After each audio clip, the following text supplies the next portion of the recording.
Hello મિત્રો, મારી YouTube ચેનલમાં આપ સર્વનું હાર્દિક સ્વાગત છે। આજે આપણે ધોરણ 3 સ્વાધ્યાય પોથી ભાગ નંબર 4 વિષય પર્યાવરણ એકમ 19 છે। આપણા સાથી આ એકમનું આજે આપણે સંપૂર્ણ સોલ્યુશન જોવાના છીએ। અહીં પ્રશ્ન 1 છે, આપેલા વિકલ્પોમાંથી યોગ્ય વિકલ્પ પસંદ કરી બોક્સમાં લખો। તો અહીં પહેલામાં શું આવશે? ડી ઘેટું, બીજામાં બી આવશે તબેલું, ત્રીજામાં સી આવશે મધ, ચોથામાં ડી આવશે સાપ, પાંચમામાં સી આવશે શિયાળ, ડી પછી છઠ્ઠામાં ડી આવશે આપેલા તમામ, સાતમામાં એ આવશે ચણ, આઠમામાં એ આવશે પોપટ। હવે પ્રશ્ન 2 છે, વિધાનો ખરા છે કે ખોટા તે જણાવો।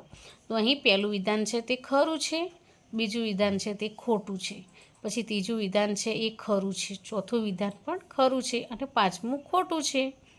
હવે અહીં પ્રશ્ન 3 છે, શું કરશો? તો અહીં નામ છે, શું ખવડાવશો, ક્યાં ઉપયોગી થશે, તેના રહેવા માટે શું કરશો? તો અહીં પહેલાં આપણે ગાય વિશે, તો ગાય પછી એને શું ખવડાવશે? તો ઘાસ ખોળ, ક્યાં ઉપયોગી છે? તો દૂધ આપશે। પછી એને રહેવા શું કરીશું? તો ગમાણ બનાવીશું। એવી રીતે હાથી, કૂતરો, બળદ, માછલી, પોપટ, મરઘી, બિલાડી, ગધેડું, ઘોડો અને ઊંટ, એના વિશે આપણે વિસ્તારથી લખવાનું છે। હવે પ્રશ્ન 4 છે, પ્રશ્નનો જવાબ લખો। તમારી આસપાસ જોવા મળતા પ્રાણીઓ અને પક્ષીઓના નામ લખો। તો પ્રાણીઓમાં આવશે ગાય, ભેંસ, બળદ, બકરી, ઘોડો, ગધેડો, ઘેટા, કૂતરા, અને પક્ષીઓ કાબર, કબૂતર, ચકલી, પોપટ, મરઘી અને મોર। પછી આગળ તમારા દ્વારા નોંધાયેલા પ્રાણીઓ પક્ષીઓ પૈકી કોને પાળવામાં આવે છે?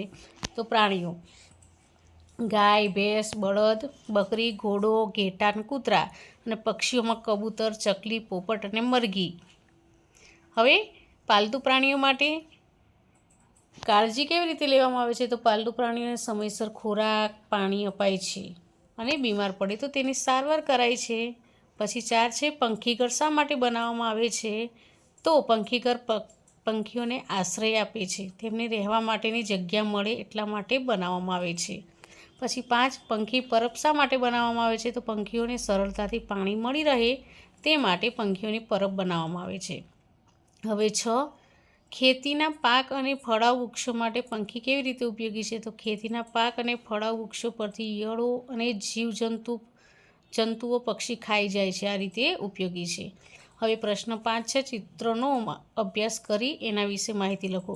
તો આ ચિત્ર પક્ષીઘર અથવા ચબૂતરાનું છે। ચકલી જેવા પ્રાણીઓ આ ચબૂતરામાં પોતાના માળા બનાવે છે, આસપાસ લોકો દાણા નાખે છે, તે તેમને ખાવા મળી રહે છે, સાથે નીચેના માળમાં પાણી ભરવામાં આવે છે, તેમને પીવા માટે ઉપયોગી થાય છે।